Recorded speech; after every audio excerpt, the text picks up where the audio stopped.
I'm Asha Dore with Totally Biased Reviews, talking with Jeannine Ouellette, who wrote the incredible book The Part That Burns. Jeannine also runs Writing in the Dark, a Substack newsletter and writing community. I love your book so much. I gave my copy to my physical therapist most recently. Like, I'm always giving it away. I think your book is so amazing because it just has like all these different ways of using craft to tell really difficult stories. I really appreciate what you just said about The Part That Burns and the craft of telling hard stories, and how craft can actually be the vehicle, the doorway, the bridge, not just through and like into those stories on the page, but actually like out of those stories in our lives. Not to say that, I think I've said before, like, we don't, get to erase the past. It's, whatever we've lived through is always a part of us. But when we use craft to transform those stories into something more than the lived experience, it's incredibly empowering. And I know that it really did change my life. My Substack is called Writing in the Dark, and my tagline is something like, writing saved my life, so I teach writing as if it might save yours. Mm-hmm. And that is really how I feel. I feel like writing those stories, it's not just, to me, it's not just telling the stories. It's like making something out of those stories that's more than indifferent from what it was to live them, especially childhood stories, because we were so powerless in childhood. But when we come to the page through craft, we suddenly have all these tools, like all of these tools to shape a story, to make something, for me, to make something beautiful is my goal always, to make something that has beauty in it, even when the lived experience was devoid of beauty, that was really hard, that was painful, that was terrifying, that was destructive. But to be able to make something that has beauty in it, it's kind of like a miracle, really. I don't think it's an overstatement to say that. Mm-hmm. I really like that. It's interesting. It reminds me of an exercise that my therapist and I did a long time ago, where, like, and a lot of people do this, where like you like go and visit your younger self in a moment of difficulty or trauma or whatever, and the therapist, like, I can't remember what it's called, but they like guide you through, kind of figuring out what tools you have now that you didn't have when you were a kid, or what kind of points of power. Like, now I can like walk out of my house whenever I want to and drive, and I have money and Yeah. I own my house, stuff Yeah. like that like helps you kind of talk to yourself. And I love the idea of craft being one of those tools. Like, what an interesting way to think about it. I think you're absolutely right. Emily Rapp, in her book, The Still Point of the Turning World, she talks about exactly this when she was living through. So for those who don't know the book, it's about her son, Ronan, who had Tay-Sachs, which is an always fatal, really tragic disease that is genetic. So babies are born with it, and I think die within the first 2 or 3 years. So it's really how do you even put into words how devastating that would be to live through? And she wrote The Still Point of the Turning World while Ronan was alive and dying. And she writes about the process of writing through grief, and how we're told, oh, you can't write from the middle of something, you can't write from inside of something, you have to have distance. And she writes about it so well. She's such a good writer, and she writes about it with humor and like a wryness about how she would, I think she uses the word prattle on, like, as a writing teacher, and even had like a little exercise with paper dolls to show how you need the distance from, the lived experience. But then she found herself in the middle of this grief, and the only way she could survive it was to write it. And but she does distinguish between writing, the telling, and crafting, which is often, for us, it comes in the revising. It comes with, and she talks about wrestling with language and shaping something out of that experience with language and the tools that we bring to the process of crafting that language, again, into something more than the sum of its parts. And that, I have that passage underlined. I've used it, in so many classes and workshops, because when people talk about writing being therapeutic, and I feel very strongly that I'm not saying there's no benefit to telling the story or just writing it out, but the big, big payoff comes from the craft. It's from transforming that story, just in the way Emily Rapp describes. That's where you come away changed. The experience has changed, your relationship to the experience has changed, and you are changed, and that's incredible that language can do that. Yeah, I agree. I really like that. And it's interesting because my creative partner and I were talking about, we're about to start putting some classes on our website, and she's primarily a playwright and teaches playwriting, and I'm more in like nonfiction, creative nonfiction and other things and art and stuff like that. And we were just talking about, how to like convince people that revision is sort of the heart of what you're doing, because I think that that's for me like the exciting part. Like when I was younger, when I was like 21 and first writing, I was afraid to revise. I didn't want to face my stories. But then now I love getting feedback. I love having a chance to add new craft and like think about it. And I think that that's really interesting to think about it in those terms of like, that's how you can, control your your own life story inside of you too with revising. You reorient yourself to your lived experience, because of the fact that writing is magical. We bring our agency to the page in how we tell the story, how we shape it, the way that it sounds, how it feels. Adding light to darkness is something that I really love to do on the page, and just how powerful that is to be able to do that. And, you learn very quickly when you work with creative nonfiction, facts and truth are not the same. And so there's the truth of a lived experience, there's the emotional truth of it, which to me, and, people differ on this, but for me, that's far more important than the facts of whether was it 1976 or 1977, or was the carpet green or blue, or those things feel mostly immaterial to me. I think facts matter whenever we're putting something into print that casts someone else in a less than positive light. That's when facts start to really matter a lot. But and of course, okay, look, facts matter, facts matter. But some of these immaterial facts about was it cloudy or clear, and people can get really hung up on that, well, what if I don't remember? And it's like, well, those things don't actually really matter. It's the truth of the experience that really matters, and somehow conveying that truth and choosing the right details to convey it. So yeah, and I feel like one last thing on this topic is something also, I quote Andre Aciman in the graph in my book. He says, there is no past, only versions of the past. Yeah. And that comes from his essay, How Memoirists Mold the Truth, which is in the New York Times. It was part of their old Opinionator series, which was retired, but that essay is still available online. I'm a subscriber, so I'm not sure if you can get it, if it's paywalled for non-subscribers, but it's a really beautiful essay where he talks about how exactly what we're talking about now, how writing our experience changes it. And brain science tells us that we remember, every time we remember something, we don't remember the event, we remember the last memory of the event. So what happens think about what happens in the brain when we think about how many hours it takes to craft a scene, to really craft something out of lived experience.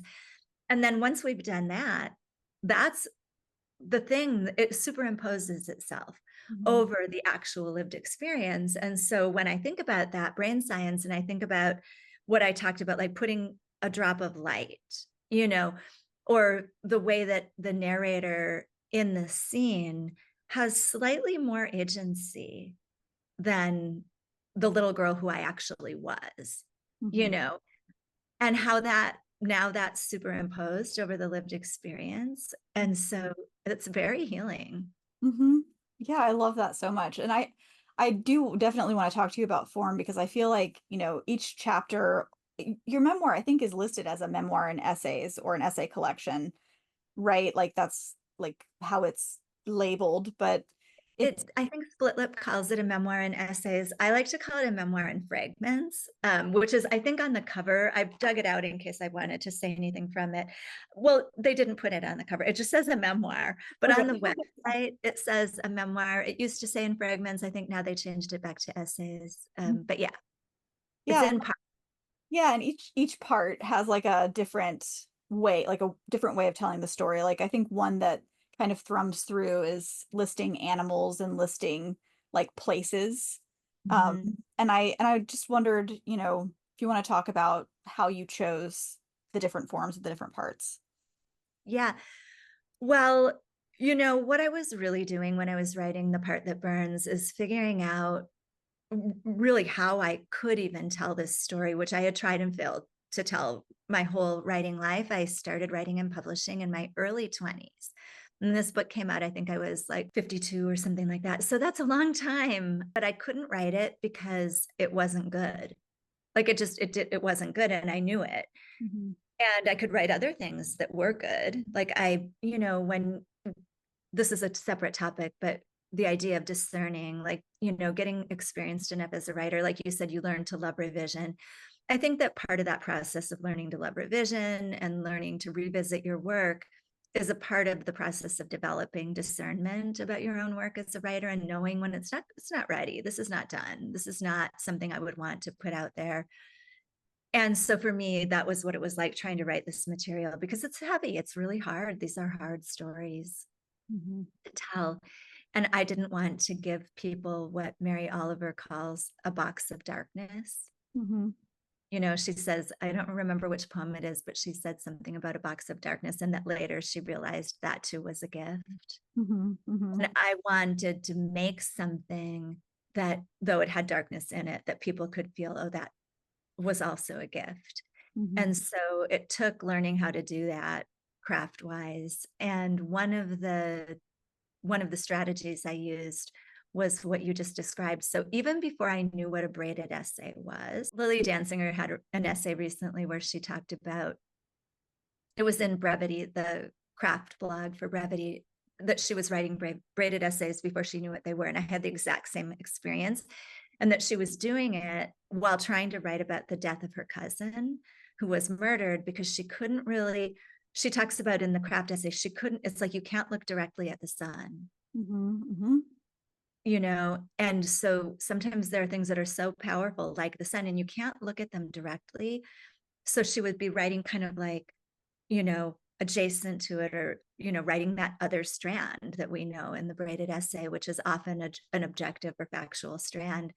So these animals and places that you're noticing, the first two pieces of my book that I wrote were, so the book isn't put together in the order that I wrote it, but Tumbleweeds was first and Wingless Bodies was second. Those were the pieces that, yeah, were earliest in the writing process. And both of those pieces have this kind of braided quality to them, which I did not know that's what I was doing. What I was doing was giving myself an assignment in both cases. With Tumbleweeds, I said, okay, you have to put in the jackalope, and you have to put in, the meadowlark is the state bird of Wyoming, which is where the narrator lives. And so it's like, okay, you have to put in the meadowlark, you have to put in tumbleweeds, which was, if you grew up in Wyoming in the way that I did, in this very arid, undeveloped, it was a brand new subdevelopment. So there were no trees and grass, and the tumbleweeds were everywhere. And I just told myself, you have to do this. You make it work. You figure it out, put them in there. And that ended up producing metaphors that I never saw coming. What I like to teach, and I think this does come from poetry, poetry is also really big on the use of constraints. And so those assignments I was giving myself were literary constraints. You have to do this, you have to do that, you have to, in Wingless Bodies, it was when AWP was in Minneapolis in 2015. And I did an event. I have a little writing program, which existed back then. And we were hosting an offsite event for AWP. And so we had a writing contest, and the theme was the river, because the Mississippi River runs through Minneapolis. And so the idea was, I was like, okay, it has to be the Mississippi.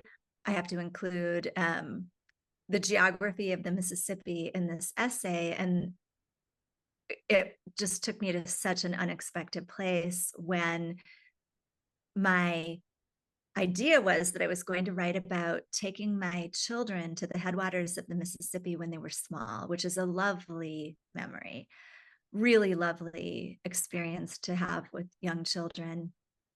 And I also had that experience. I was an elementary teacher and took my fourth graders to the headwaters for a camping trip at the Itasca State Park. Well, what happened when I went to write that was that my ex-boyfriend, a kind of traumatic high school relationship at a traumatic time when I was in foster care, marched into the scene instead. And I was, I felt like, what are you doing here? You don't get to be in this scene. I don't want to write about you. But the first time I had ever visited the headwaters of the Mississippi was when I was 17 years old with him. Mm-hmm. And so I sat with it a little bit, and I thought, well, okay, let's see where this goes. Let's let him walk into the room, the room. So, and see what happens. And it just turned out to be so important to the story. And then just one last thing I want to add to that is, so this like openness, to what's going to emerge. And I think these rules we give ourselves can do that. But I also love when metaphor comes, like you said, it emerges on its own. And I find that happens most often and most effectively. Like the most powerful metaphors come from the literal world. Like when I'm looking at the meadowlark, or looking at the tumbleweed, or looking at the headwaters of the Mississippi, you put that, this is why braided essays are so powerful. You put that next to, something powerful and personal, and the middle space between those things can just crackle to life with unexpected meaning. Mm-hmm. That you can't not see it. It's like, oh, wow. I could never have made that on purpose. I could never have come up with that. I could never have from an intellectual place. And if I try, it would never land the same way, because it would be fabricated. It would be like reverse engineered, like, oh, I'm going to make something that means this and it stands for that. And I think, like, to a large degree, that's not how symbols work. Mm-hmm. We don't make them. They just are. I love language, and I became a speech pathologist because I'm obsessed with language. And one of my children was a really delayed talker. And I was just so interested in just like, how do we make language from nothing? It's such an interesting patterning that other creatures don't have the same way that we have at all, right? It's very differentiating. And I really, really got into signification and how symbols are made, and especially when we lose language, how we get that back, which is what a speech pathologist does, like help people learn language often if they're children and they don't already have it, or if they've got like had a stroke or something like that. Symbols are, but also our brain like patterns without our attention to it, and like creates these symbolic patterning all through our lives. Mm-hmm. And so when we're writing, memoir or creative nonfiction, I feel like we don't know what that is. We can't come to it from an intellectual space, because it's like our language patterning. It's way, way deep. It's connected, I think, to the rear brain space.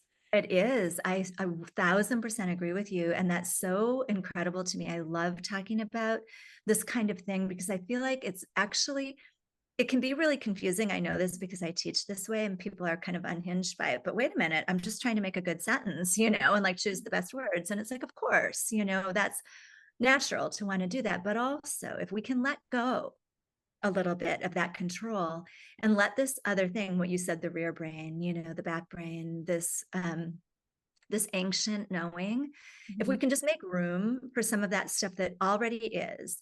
And what you said about language, like we are the only species that have language in the way that we do. Toni, the other part of my tagline with Writing in the Dark is the Toni Morrison quote. She talks about doing language. Humans, we do language. That's what makes us human.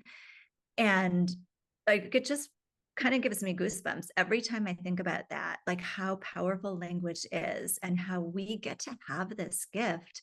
And I love what you said about like, oh, now I'm just all curious. Like, I want to know about signification and like, but coming at it from that perspective of like the words themselves and like what they do, like the sound of a word, the feel of a word. And I know that poets interact with that and engage with that more than prose writers typically, because if you're making something that's 50 or 60 or 70,000 words long, you're not going to give every word. You can't. It would take you your whole life, to complete the project.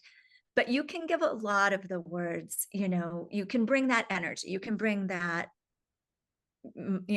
motif to the work, and it will have an imprint, that engagement with language to see what the language itself can do to underscore the meaning, amplify the meaning. So that all tracks back to your question about, the animals, the places, that those really came from assignments. I didn't set out to say, oh, I want to write a lot about place in this memoir. I want it to be a place-based memoir. That's not what I did. It was a lot more random than that. I just kept giving myself assignments because with Tumbleweeds, which was the first time I ever wrote anything about my childhood that I felt like was good. And I knew it was good. I knew, and I was like, and the way that I cracked it, the way that I got into it was through giving myself an assignment because I was in a memoir writing class and the assignment was write about your childhood, like something from childhood. And I had very consciously never written anything for public, consumption about my childhood. But I had just studied with a writer, poet, teacher who used literary constraints. I had never experienced constraints before. It was brand new to me. And it was the zaniest, weirdest, most fun. It just absolutely transformed my writing practice forever, that workshop. I quote this mentor, his name is Paul Matthews, in Writing in the Dark all the time, because he was so influential. 3 weeks of studying with him, and it changed my writing forever. So I thought, well, give yourself a constraint like the work you were doing with Paul. It was like kind of close. It was a few years after that workshop. I was like, try that, see if that works. And then all of a sudden, like the story started to take shape. And what I discovered was that I was having a lot of fun writing it. And that I feel like, even though the material, obviously it deals with heavy topics, there's, child abuse and, a lot of really hard things, but I also actually experienced joy, at different times throughout the process of creating The Part That Burns, which you wouldn't necessarily think. And that's another reason why I teach writing in the way I do, because I feel like it's trauma informed. It's part of trauma informed writing is to, we talk a lot about like recognizing how to take care of yourself if you're dealing with heavy material. What are the self-care, routines and actions that you need to take, and how do you know when to stop, and how do you, make sure you have the support in place, all of which is really important. And it's incredibly helpful to use techniques for the writing that bring some sense of levity to the process. so that it's not all just heavy, like some sense of levity, some sense of surprise, working with inventive and experimental and constrained ways of coming to the page can be funny. Like it can make funny effects that you weren't expecting. And I never expected to associate my stepfather with the mythology of the jackalope. I could never have come up with that. But I found it, I'm sure I found it funnier than some other people would, because I knew him in real life and I had been terrorized by him. And so to be able to do that was so empowering. It was, I thought it was funny. I was like, well, this is great. There's darkness, but that it could also have a sense of being uplifting, that there could be humor and there could be brightness and beauty. Yeah. Super important. And also just lastly, to the idea of having fun and playing. I think when the writer is able to do that, it is in the DNA of the work. Like it really comes through, even if the work doesn't end up being like, haha, laugh out loud funny, there's something in the DNA of the language and the way it's put together that has more light, and you can feel it, if the writer is only able to just recap these terrible things that happened, it's probably not ready. It's probably not transformed enough for a reader to have, a good experience of it. Yeah. And I mean, I think those of us who teach writing know this, because if you are sitting in a room with writers and you're sharing work, like you noticed, like people, they laughed, like, and I'm not saying that all dark material has to be made comic. Like I don't write comedy. That's not at all what I'm saying. But, I think those of us who've been writing a long time or been in a lot of writing workshops, you do know when something that is like an anchor has been dropped in and there's no coming back up from it. And it's like, okay, it needs work. Like it needs that transformation. It needs to be brought in a way that can convey the truth of what happened while also being protective of the reader, as you just said, like to be very aware of this is art. So what is this is an exchange. Like if you're just journaling, that's one thing. But if this is meant for someone else to experience, then we become partially responsible, not fully, because we can't, once it's out in the world, it is out of our hands. But let's put it this way. I won't say we're responsible for, but I will say that I think we have a responsibility to be aware that there will be a reader experience.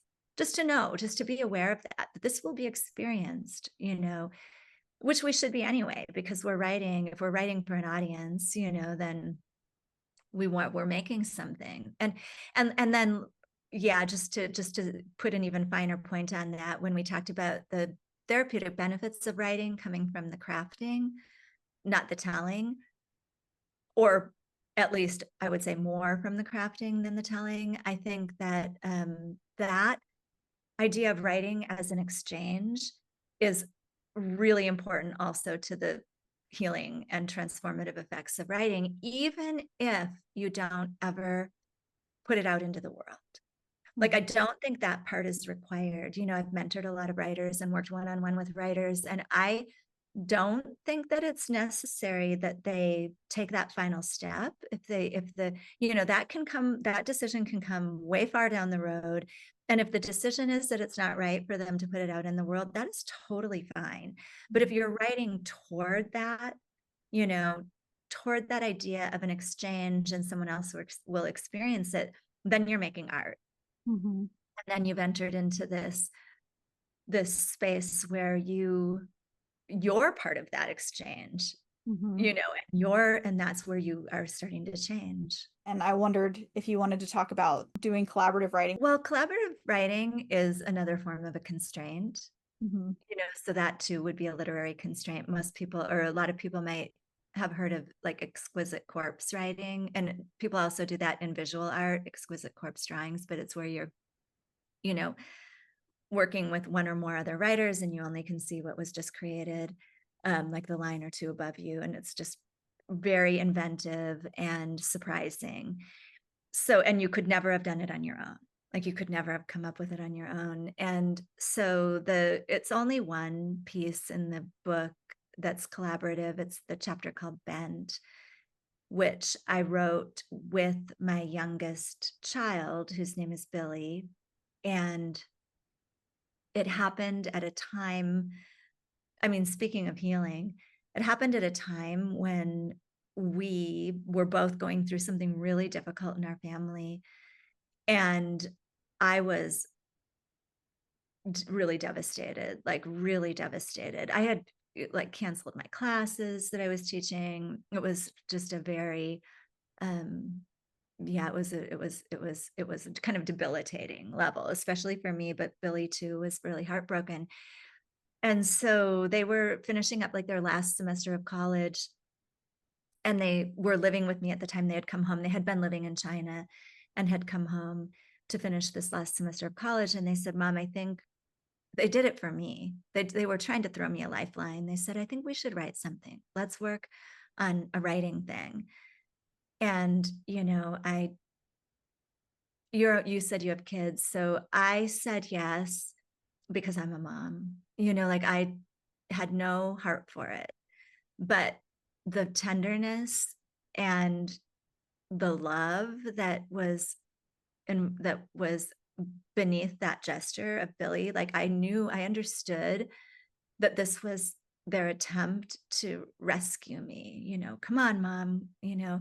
So I said yes. And we got up every morning and we'd make our coffee and we'd set a timer and we'd write.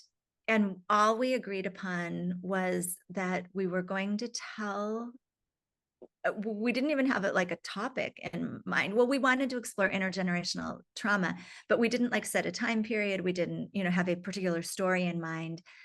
And we set a timer and we would write for, I think, 20 minutes, but we didn't show each other. We didn't tell each other what we wrote. And we did this for, anyway, a number of days. I don't remember how many. And then we started reading it out loud to each other. And as we heard what each other had, again, it was one of those experiences where we're like, wow, okay, this is actually really good.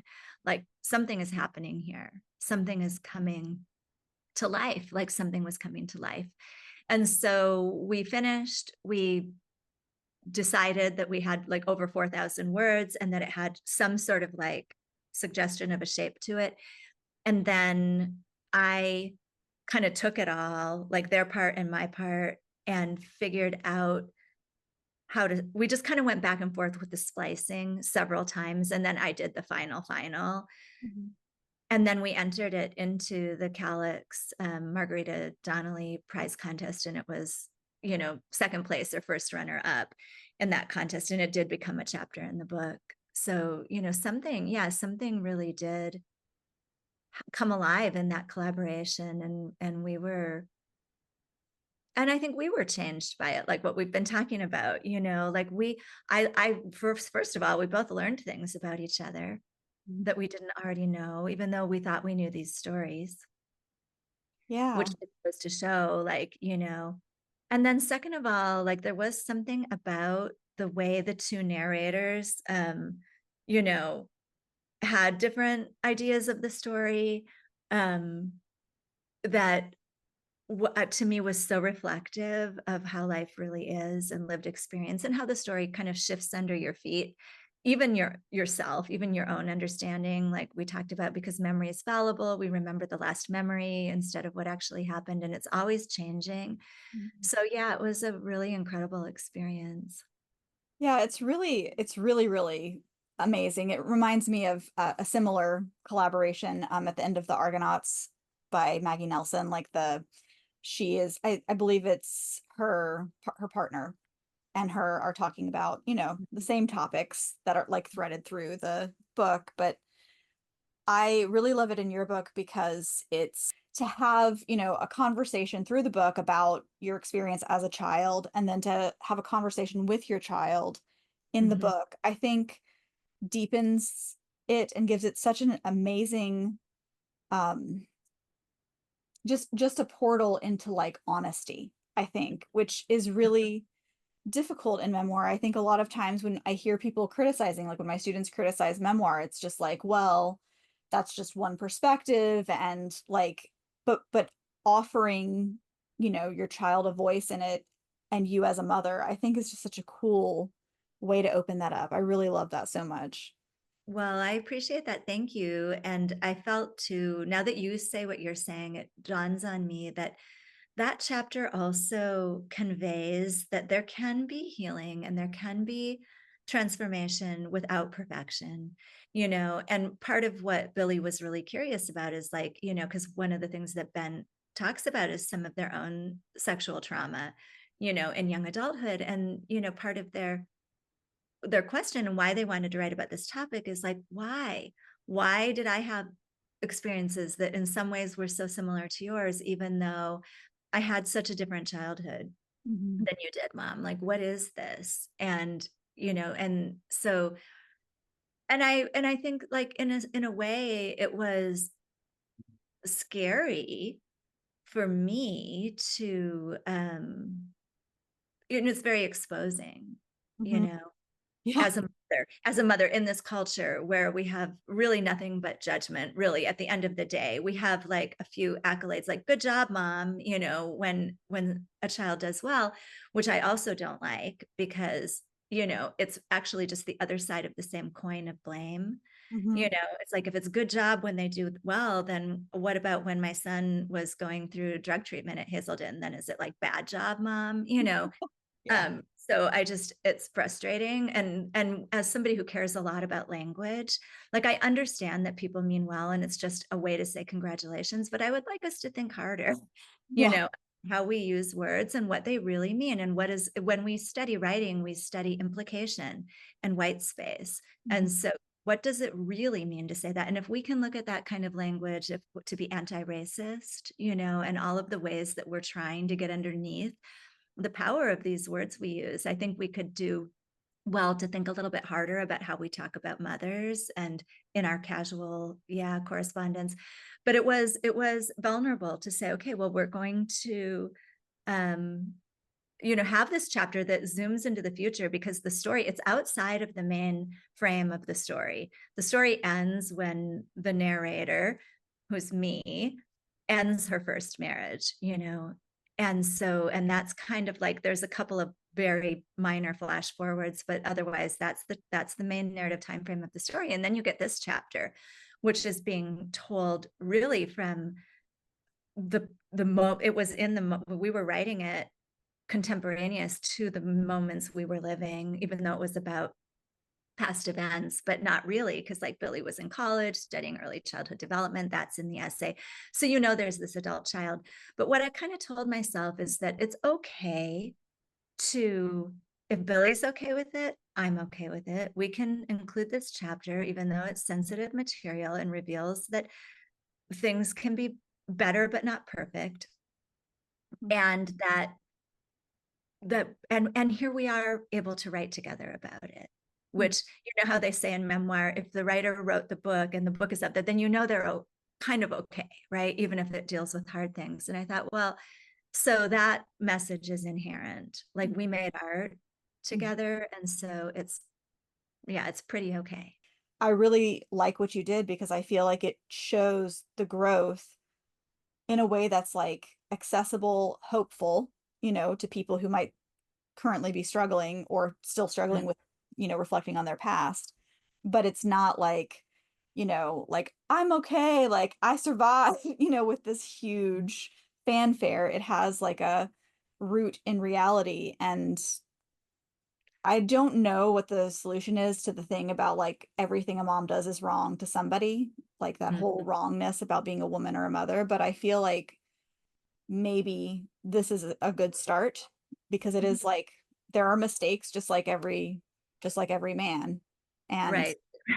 Just like every dad, right? yeah. Every man. Just one last thought that's coming to me about Bend, and things being better but not perfect, that we can, that too can be a redemption narrative, right? A messier and more complicated and probably more truthful one. I really love the way that chapter comes together at the end, where Billy's telling the story of my stepfather. So, Billy's section is narrating this, traumatic scene of my stepfather, and which is like this old story that lives in the family. I don't know how old my kids were, sometime in their teens or something, when they came to understand, that there was this abusive character in my past. And so but like Billy says, somewhere it felt like it was always there. And so Billy's telling that story, and then I'm telling the story, the narrator is correcting and saying no, and telling the story of Billy's birth. And so that story is being superimposed, which is like just such a healing story. The story of Billy's birth is being superimposed on that other old story. And like, I get goosebumps actually talking about it right now, because it was like that in the writing with them.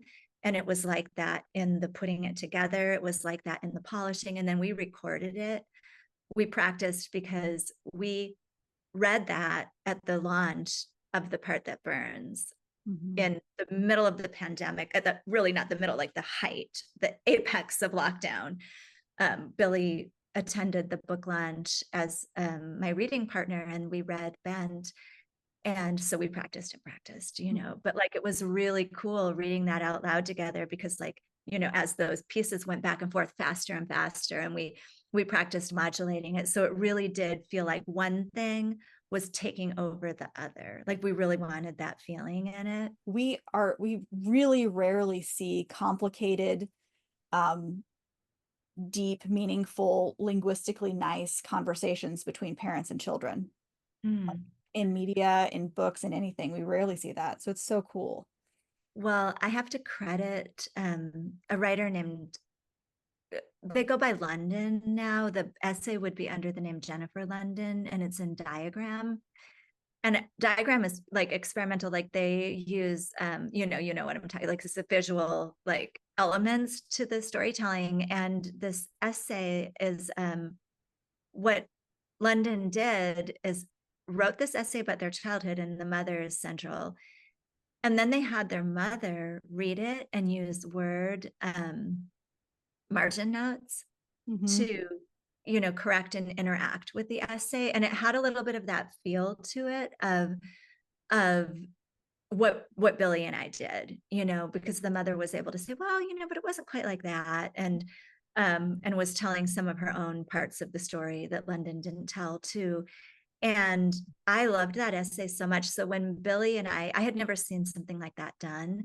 And I really was like, wow, I wish I could do that with my mom. It made me be like, well, feel that combination of awe and jealousy that was like, that is amazing. How healing must that have been to be able to do that? Or just, yeah, what an incredible experience. And so, so when Billy and I set out, like, that was the inspiration.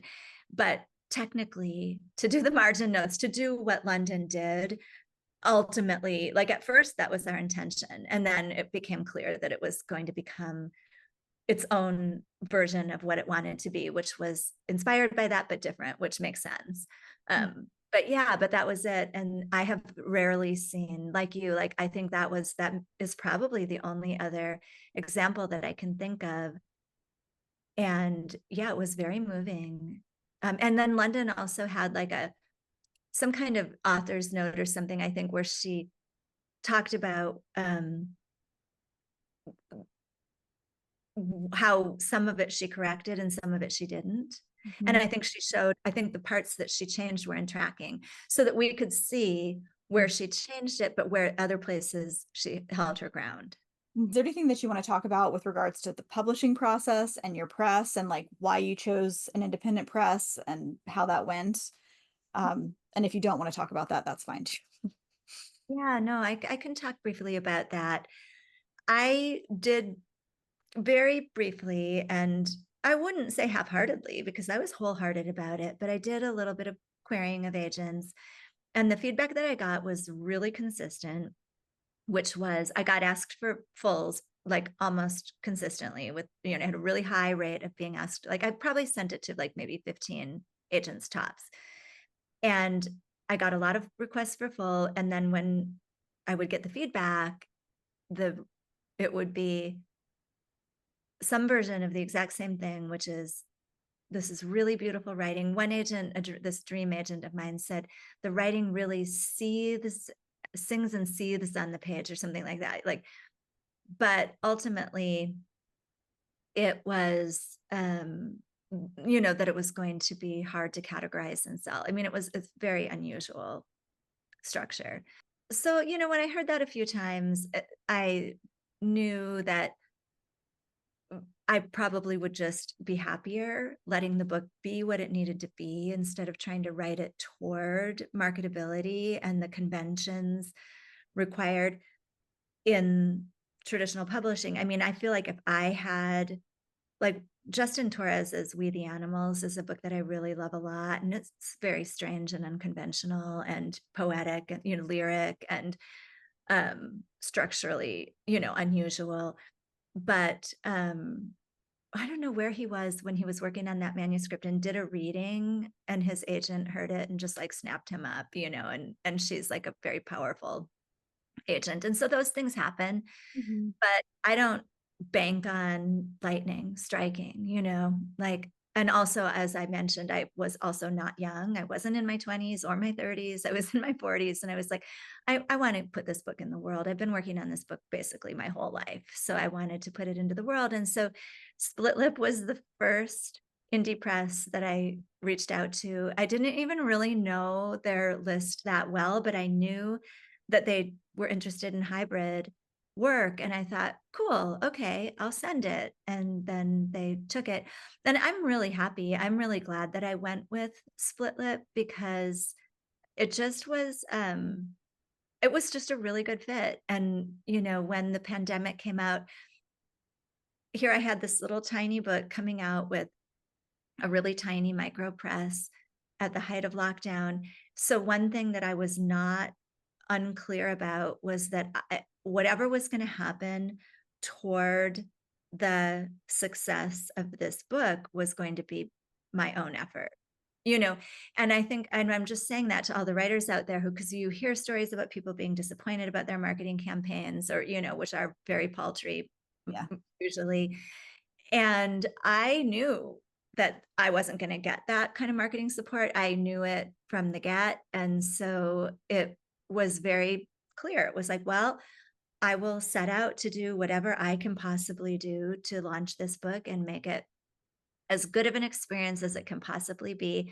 And when I look back, what I always told my husband at the time is, I just want to look back and know that I did everything that I realistically could. And then I'll be happy. It doesn't matter what happens, you know, as long as I don't have regrets that I didn't put my all into it. And I did put my all into it. And I feel like it's just been an amazing little book. Like I call it the little book that could, you know, because it is,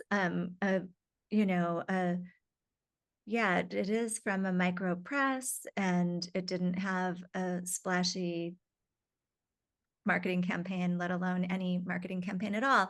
And yet, like, it is out there finding its way to the readers who need it. And I hear about it all the time. So it's doing its thing. And it 100% affected my life as a writer and a teacher. Yeah. It absolutely, you know, sometimes people have that feeling of like, you know, the blues after the first few months of a book launch or something, but like I really never felt that. I always felt like it was reaching its people. You know, one thing that I keep hearing over and over again is like, memoir doesn't sell, like right now. I don't know why this trend is happening, but it's seems to be kind of pervasive. And I'm sort of like, yeah, except that, you know, I think it does actually. Like, it's all I want to read most of the time. So Yeah. Yeah, right. And anyway, I had to write this memoir, and I did try to fictionalize it. Like I because of the whole that was going on even back when I was writing, and the whole can't sell a memoir unless you have a platform, which I didn't, et cetera, et cetera. But at the end of the day, that same agent who I mentioned, who said about the writing seething and singing on the page, also said that I was pitching it as fiction at that time. And she said, I must admit that it's difficult to see a child so young be abused so early in the work. And I remember thinking, yeah, it was really hard to live that too. But it really wasn't her fault because I pitched it as fiction, and when you're writing fiction, you get to decide, how old the child is and whatever is going to happen to that child. And so that was when I knew, okay, this is going to be memoir. I'm going to stand behind this as true. And that's the book I had to write. And so I would say to all the memoirists out there that, we can listen to the market trends and the reports that are informed. These are smart people who I follow. I'm hearing the same thing. But we can also know that there is a whole world of small indie presses that are really good presses, that are really interested in this work. And so if a person is like 1,000% committed to a big five, and going through an agent, I still see that happening. It's not impossible, but it's probably going to be a very, fine needle to thread. But there are a whole lot of other opportunities. And so I would just say to people that if that's the book that you have to write, this was 100%, I had to write this book. I couldn't write any other book. I had to get this book, birthed. And I'm so glad I did. And it had exactly, I think it had exactly the birth and growing up that it was meant to have. And so I don't feel like I don't have feelings about like, oh, if only, I had persevered with the agent route. I don't have that. So are you working on anything else right now? And do you want to say anything about any other projects and definitely your school? Super excited about that. And it will happen again next year, but we really want to take a cohort through a school year. I think it's going to be very magical and interesting to do that in a slow, just really rich way. But yeah, I'm working on a novel. It's been slow. I do a lot like you. I have a, university job. I have an academic job, and I have a big family. I have grandchildren, especially, Billy's a single parent and they're raising a 3-year-old. And so it's a very busy life. And I'm just making peace with the fact that I'm doing the best I can. And it is getting done. It's just getting done slowly. But I'm excited about it. I'm excited about the novel. And I'm also committed to a craft book and just kind of in that dreaming into it stage right now, like what exactly, it's kind of what you said earlier. What will this craft book that I have brewing in me contribute to the conversation around the craft of writing that is unique to me and my writing and teaching experience? What exactly is that? So, and obviously Writing in the Dark, the Substack, which is, also in its own way a school, like how is that helping to illuminate what it is that I really want to say? Yeah, I think that your Substack is amazing. I mean, and it's super, super popular. It grew really fast in 2 years, right? Like it's been about 2 years since you started it, and then it just kind of exploded. In December, it will be 2 years. So Awesome. under 2 years. Yeah, it has grown really, really fast. And Yeah. like, it's just so exciting because it's just an incredible community. Yeah, and your essays are amazing and very prolific. Like I'm getting notifications all the time on my Substack. Writing in the Dark publishes, like I have it on the about page now. We publish 4 or 5 times a week. So, that is the schedule. That's what we're putting out. And I don't want anyone to be like, yeah, like what? Yeah. We're going to get an email every day. Yeah, but I really feel like it's helpful for so many people. Like I heard about your Substack before I knew who you were. Like it was just like, people just like murmuring. And I'm fairly new to Substack. I have a newsletter too that's really like just primarily focused on writing when you can't write. and just Oh, like, all the ways that we can like pull those significations out of our lived experience and memorize them until we have time to put it on the page. But you know, I love everything that you put out there. I think it's wonderful and really great for people to have access to these kinds of concepts that were often, you know, kind of kept inside of MFA programs and stuff like that. So it's just really like transparent and illuminating. I think it's wonderful. oh, thank you. Thank you so much. Yeah, it's been really great. I love talking to you. Hi, my name is Jeannine Ouellette, and I'm happy to share with you a chapter from my memoir, The Part That Burns. This is a short chapter called Wingless Bodies, and it's in 5 parts.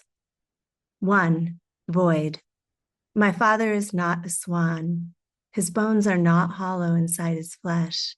The spaces between the phalanges of his feet are not spanned by delicate black webbing.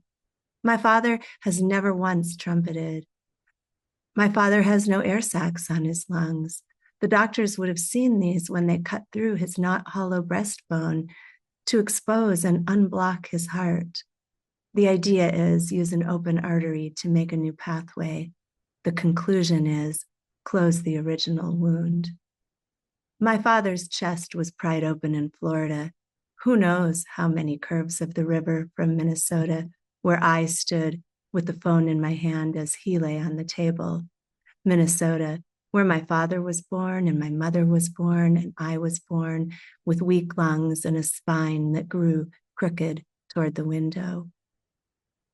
Florida is far from the amniotic, saltless waves of Lake Superior, from the sulfur and stench and seduction of this river that flows through our bodies toward the sea, toward the Gulf of Mexico, where my father lives recklessly without air sacs. Air sacs and hollow bones are like life preservers. They keep swans afloat. I have never seen my father float. Partly this is because he does not care for water. Partly it is because I have so rarely seen my father, who, unlike a swan, did not mate for life. 2, source. The Mississippi gurgles up from a clumsy knob and kettle landscape. Knobs are hills filled with coarse gravel and boulders dropped like loose change by the glacier's edge. Kettles are scars filled in by meltwater to make lakes and ponds and bogs. At the headwater, I was 17 when Cyrus fucked me in a damp tent.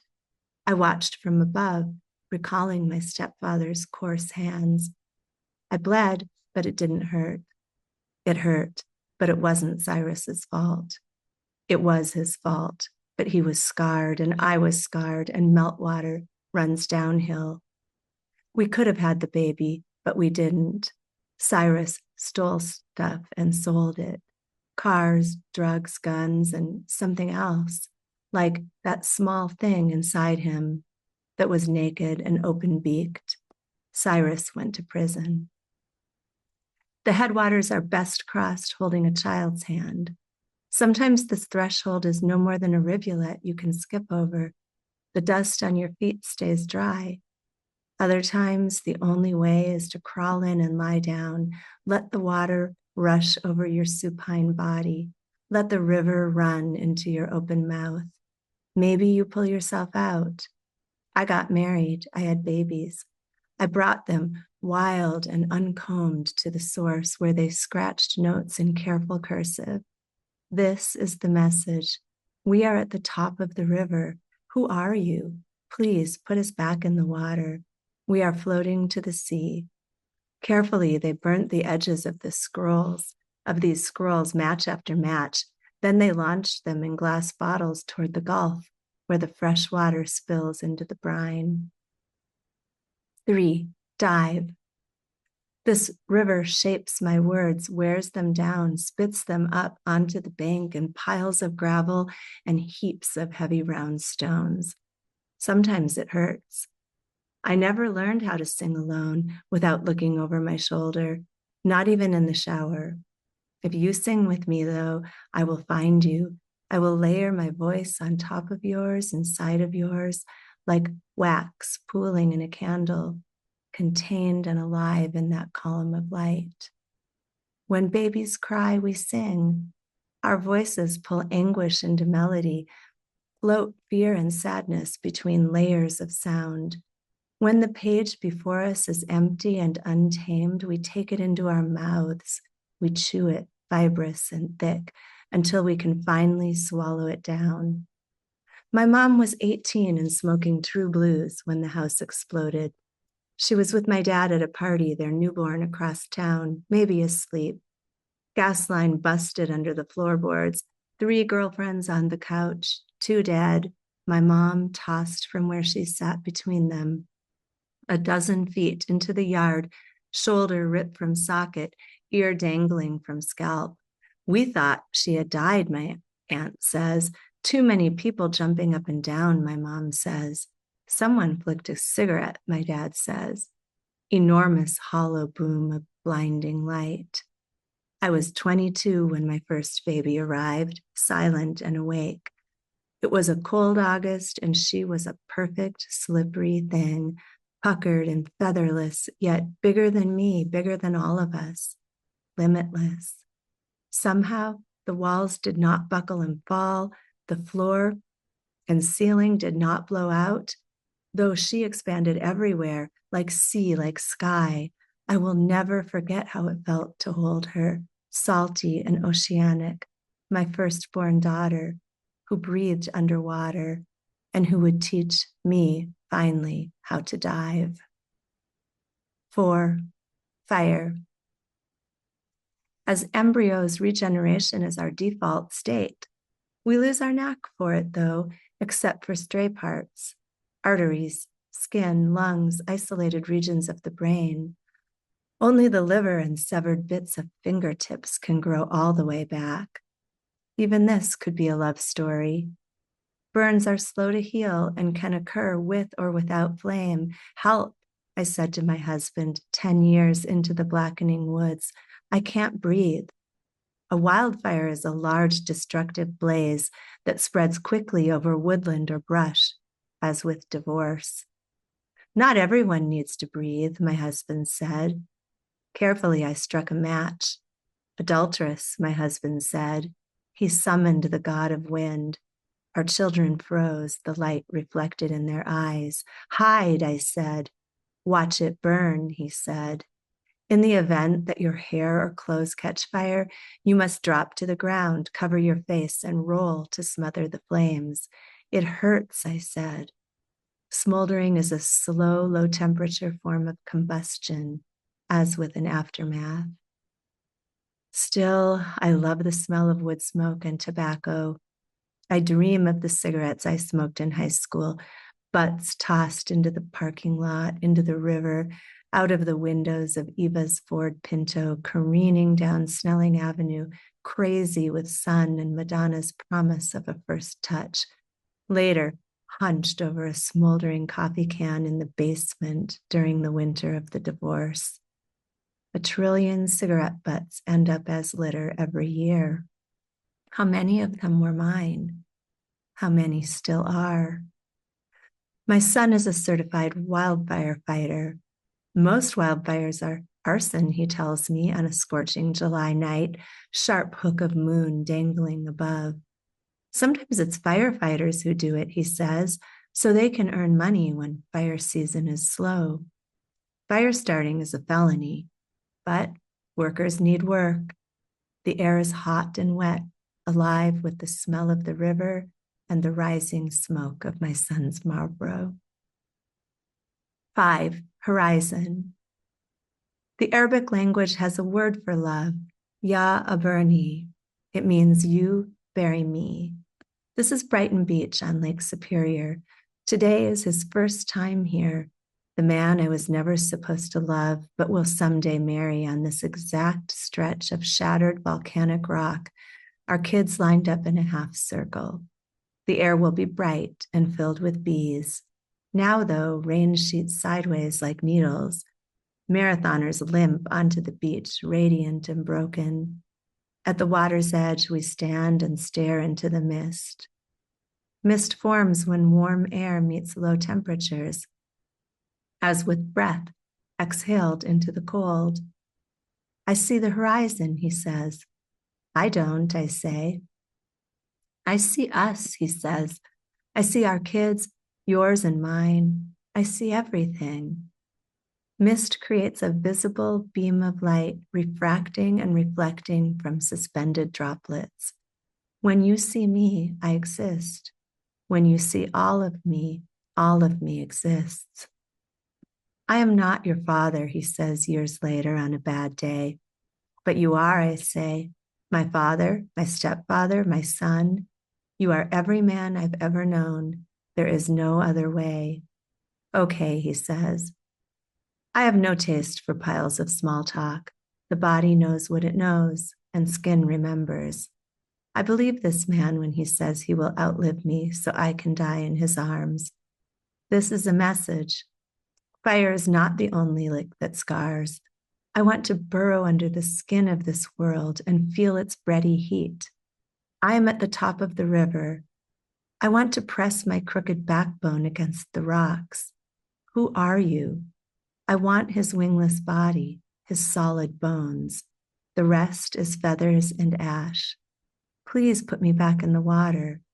I want the imperfect circle of our open mouths melting like wax through the only artery. We are, all of us, floating to the sea. Thank you.